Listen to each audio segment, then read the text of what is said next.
Enzo Recto, kalaban ang katiwalian at kasinungalingan, kakampi sa katotohanan at kabutihan.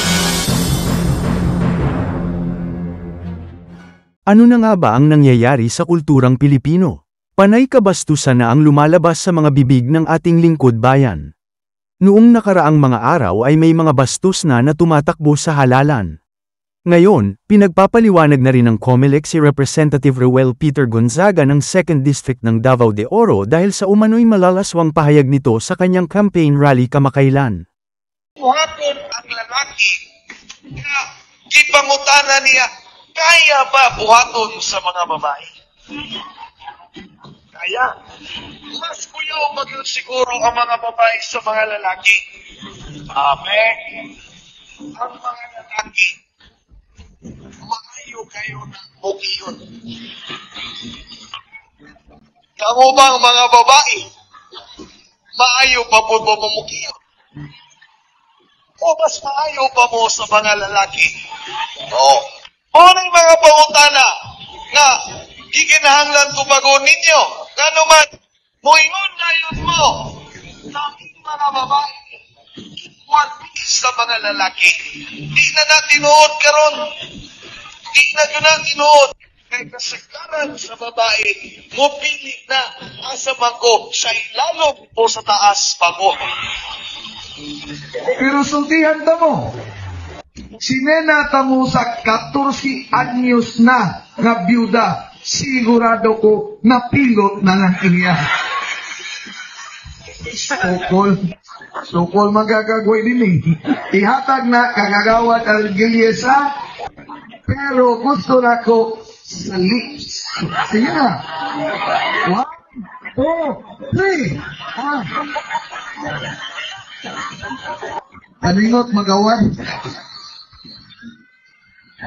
Ayaw na lang sa lips. Dili na lang. Sige na. Pagkot, sulian naghahalam. Pagkot, sulian naghahalam.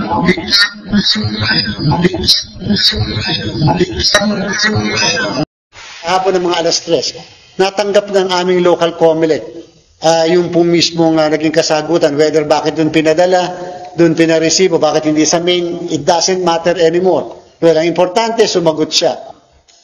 Natanggap ng opisina ng Commission on Elections sa Pasig City pasado alas 3 kahapon ang sagot ni Congressional Candidate Attorney Christian Sia sa show cause order ng COMELEC.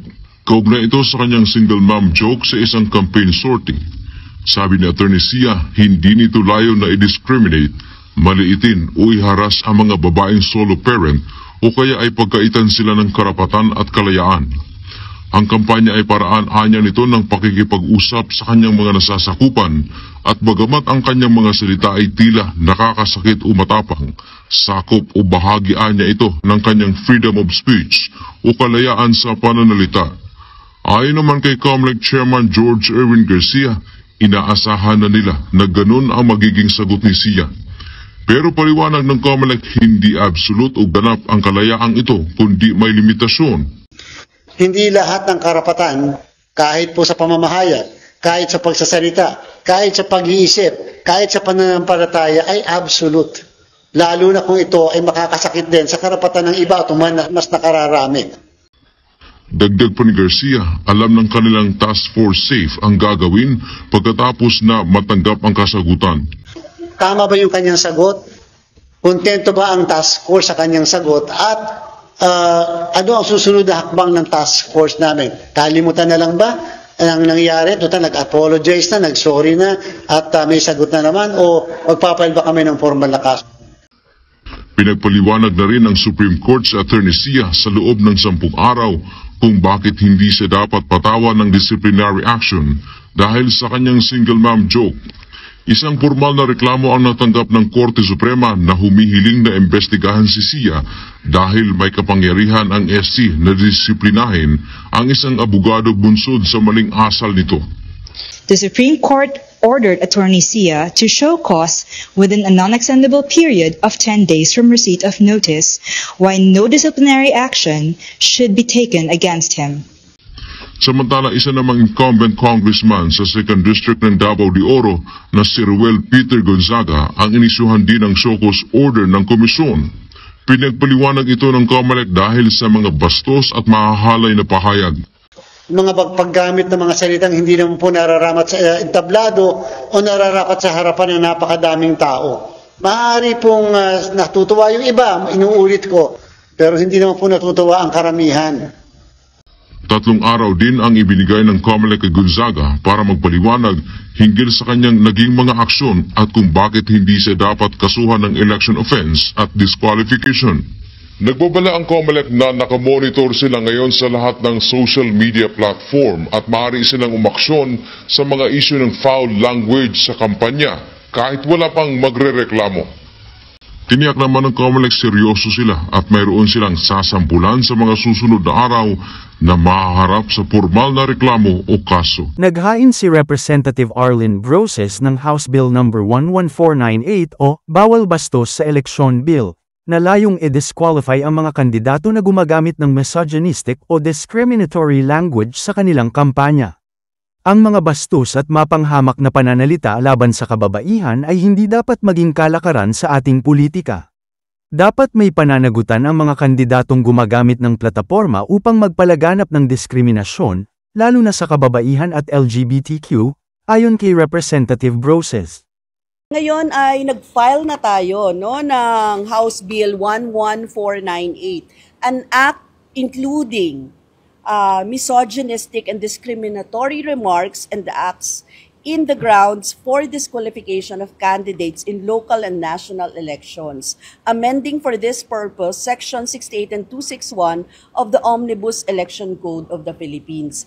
Ito po ay naka-address doon sa mga sunod-sunod ng cases na pangbabastos sa mga kababaihan. Ito po yung tinitingnan ng demeaning talaga, yung mga tinatrato ng demeaning talaga ang mga kababaihan natin, ang mga solo parents natin, ang mga marginalized sa ating society. So ito po yung mga nakaraan na nangyari na election-related kasi nagkakampanya habang sinasabi itong mga salita na ito na lewd and sexist remarks laban sa kababaihan. Kaya naman nag-file tayo sa Gabriela Women's Party ng House Bill na ito para ma-address na ito.